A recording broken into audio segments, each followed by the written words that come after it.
What would you advise the U.S. to do if we woke up tomorrow and saw that China was mobilizing tomorrow to invade and take over Taiwan? Of course, we would, put our forces on alert and we would batten down the hatches. If the invasion did occur, we can imagine a series of economic sanctions, something not unlike we've seen in Ukraine. Ukraine is also not a vital interest of the United States.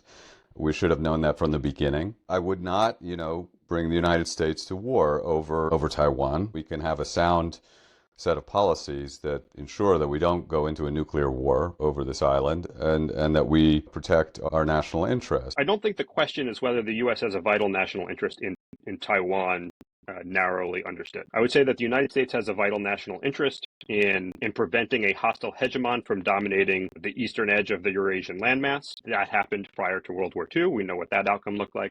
It has a vital national interest in ensuring its own economic prosperity.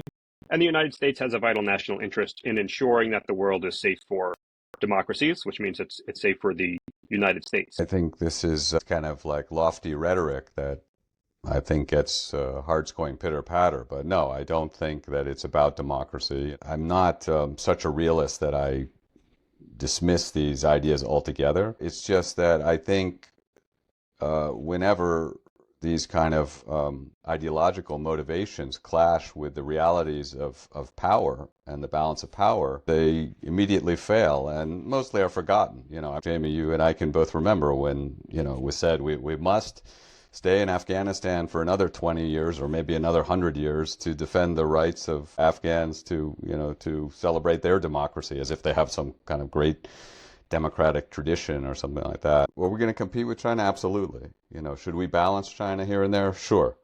But if you want the 21st century and the 22nd century and the centuries after that to be peaceful, and if you want us not to destroy each other in a nuclear conflict, we're not that far from that possibility. If we look to the war in Ukraine, which is the most recent useful example that we have, I think the risks are quite manageable. We haven't seen anything close to nuclear escalation.